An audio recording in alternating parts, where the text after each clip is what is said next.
This is the first all-new Nissan Frontier in 16 years. Now 16 years ago, I don't really want to say what I was doing 16 years ago, but today I know I'm stronger and I'm smarter. The Nissan Frontier can now say that. New design, new tech, wrapped in the same basic package that's worked so well for so long a time. And what time is that, ladies and gentlemen? Truck time. Subscribe to CarGurus. Only Nissan and Toyota have kept building mid-size pickups consistently. Everyone else has come and gone. Now the market is heating up with even smaller trucks like the Ford Maverick and Hyundai Santa Cruz.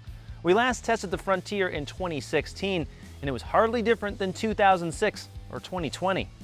We've driven all the newest competitors: Tacoma, Ranger, Canyon, Colorado, Gladiator, Ridgeline, and finally, this new Frontier. The frame is not all new, but everything else pretty much is. The exterior, this is the Pro 4X. It's the best looking Frontier. A lot of you will want it because it's the most off-road capable. You get Bilstein shocks, raised ground clearance to about 10 inches. That's about another inch from the stock Frontier. And you get these nice Hankook all-terrain tires, these satin gray wheels that look like they're beadlock, but they're not, but they're very capable. Skid plates, red tow hooks. What else do you get? You get the prettiest headlights in the Frontier lineup. These double LEDs, they have more of this crystal-like structure inside here. It's a better looking vehicle, especially with the red Nissan badges. Also, LED taillights behind. I think this is the one to get even if you don't take it off-road. It's simple to spec a Frontier. The crew cabs have the 5-foot bed, the smaller king cab with those half doors, the 6-foot bed. There's one exception. You can get the SV crew cab with the longer bed. That's the longest Frontier you can get. Now, the only thing that doesn't come included are all the things that I think should nowadays on a pickup. It's in the convenience package. That gives you the spray-in bed liner, the bed lighting, the rails with these adjustable cleats that tie down cargo pretty much anywhere, a 400-watt power outlet, and a tow hitch. Now, speaking of towing, this Pro 4X, even though it has the most capability off-road, has the worst numbers for payload and towing. So it's 6,270 pounds versus 6,720 pounds if you get a king cab 4x2. And the same thing with payload. It's only 1,230 pounds versus 1,480 pounds. Now these numbers haven't really changed much since the last gen Frontier, and they're kind of middling and almost toward the bottom of the mid-size truck segment. So good numbers, but definitely not class leading by any measure. In here, the Frontier is feeling like 2009. That's the last time I remember driving a Frontier. I exaggerate, and I don't. Nissan interiors have felt down market for a while, and this one, for a brand new 2022 model, feels especially poor.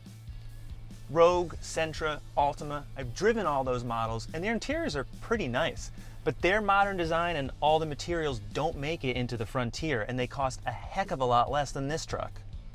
The Pro 4X is supposed to add red accents and stitching, but Nissan gets rid of all that if you order leather. These seats are okay, but they're not as comfortable or supportive as the zero-gravity seats in other Nissans. Then there's the old-looking dash. Hard plastic everywhere, cheap switches, featureless door panels, just no contrast. There's some interesting textures and patterns on these seats, but you can't see them. Really, in a vehicle that's so bold looking on the outside, it should be criminal to have an interior like this. The look and feel are disappointing. The usability is fine. It feels roomier than the Tacoma, except under the left rear seat, there's a subwoofer. I don't mind that because the Fender stereo sounds great. Over here is storage, and these seats fold down. It gets better when you start the engine. Standard on every Frontier is the most powerful V6 in the segment. 4 cylinders, they don't live here. This powertrain is carryover from 2020, and it is easily the best in the segment. 310 horsepower, the most. Beats the Chevy and the GMC by 2. 281 foot-pound of torque, that's pretty close to the Jeep. 9-speed automatic transmission, which no one else has right now, and it really is good. When you compare it to the Ford, it's a 4-liter V6, it's weak. The Tacoma TRD Pro has a 3.5-liter V6, but man, that thing just labors, it drones. It's pretty bad in that vehicle, to be honest. And that thing's got an old 6-speed automatic. When you're in the Frontier, it's like night and day difference. The way it shifts, the way it accelerates, it's quick. I like this 9-speed in the big Titan. When they updated it from the 7-speed, it makes just as big of a difference in the Frontier. The gear ratios are really well spaced, so you get really quick off-the-line acceleration, good mid-range acceleration, and then it tops out in 9th gear really quickly. But it doesn't lug the engine. These all-terrain tires don't hum either. This is such a more civil ride than the Tacoma TRD Pro, and that is the direct competition to this Frontier Pro 4X. It's just, I'm not gonna say it's night and day, but let's just say it's cloudy to full sun. That's probably the best analogy I can give you guys. And the steering too is also a lot more direct. There's not much play. My only issue is that the steering weight is sometimes a little heavy at lower speeds when you're just trying to maneuver this thing. It's way heavier than some of the other pickup trucks, but I guess that's why you work out in the gym, so you can be a tough guy on your pickup truck at all times, at all speeds. So yeah, the Frontier is surprisingly good on the road. Pretty quiet, it's smooth, it gets up and goes, steers well, brakes well, especially on the Pro 4X, and that's a big deal. There's also, for 2022, a Pro X, so you get the X without the 4. That's a 2-wheel drive version. You get all the same off-road goodies I was mentioning before, but that's if you really want to drift around in the sand a bit more. Kind of neat. I mean, you could do that and throw it into too high, which I could do at any time, but if you want to spend a little less, have a little less weight, that is available for the first time in a long time. We're gonna take this on a trail right now, and it's mild.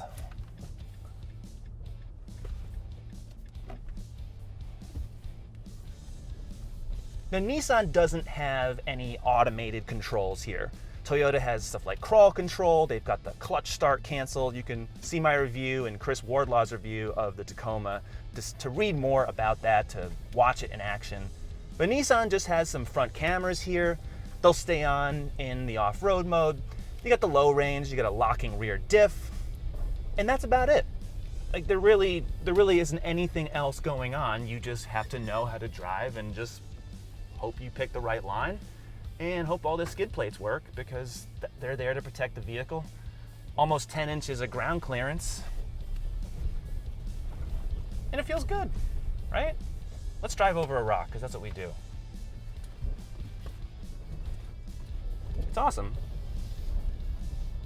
Fuel economy is where you're gonna suffer. It happens with all these mid-sized trucks, but this Frontier is definitely among the worst. 17 city and 22 highway on the Pro 4X. Little bit higher on the regular versions that are 2-wheel drive. But in general, they're all kind of bad, unless you go for the GMCs, which have the diesel option. That gets you about 30 highway. That's impressive, but everywhere else, it's just pretty lousy.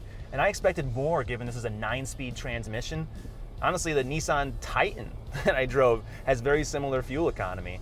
Now, should we go through these mud puddles? Probably not yet. Right? Why?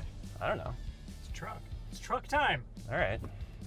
Well, he says we have to, so we're gonna do it.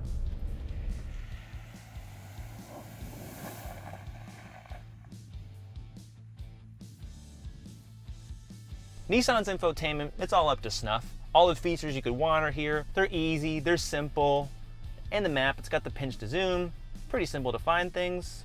Connected services, all that. But this 9-inch screen is sharp. Upper trims get Wi-Fi and wireless charging. Apple CarPlay and Android Auto are standard on the smaller 8-inch, and in the instrument cluster, the 7-inch display is also standard. Forward emergency braking with pedestrian detection is standard.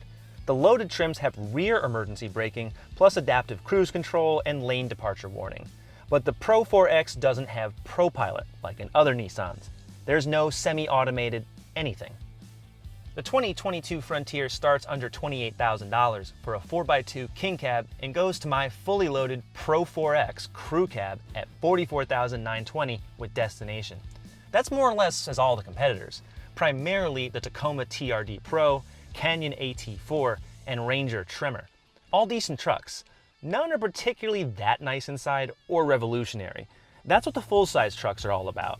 I wish there was more innovation happening in this segment, but for value, compared to the 2021, the Frontier is so much better than ever. The Frontier has a hot exterior and an excellent V6 powertrain. It drives really well. The technology is current. The interior, still a letdown. It's way better than before, but it's still not where it should be. Now, I've seen what Nissan is doing with their newest SUVs, crossovers, and sedans with those interiors, and I just feel they haven't brought their A game inside the Frontier. I don't know why. You tell us, where would you put your time and hard-earned money into the midsize pickup truck market? Frontier or any of the other choices? We've reviewed them all, so subscribe to the CarGurus channel. You'll find them all there. Find listings online at cargurus.com, and we'll see you next time. Thanks for watching.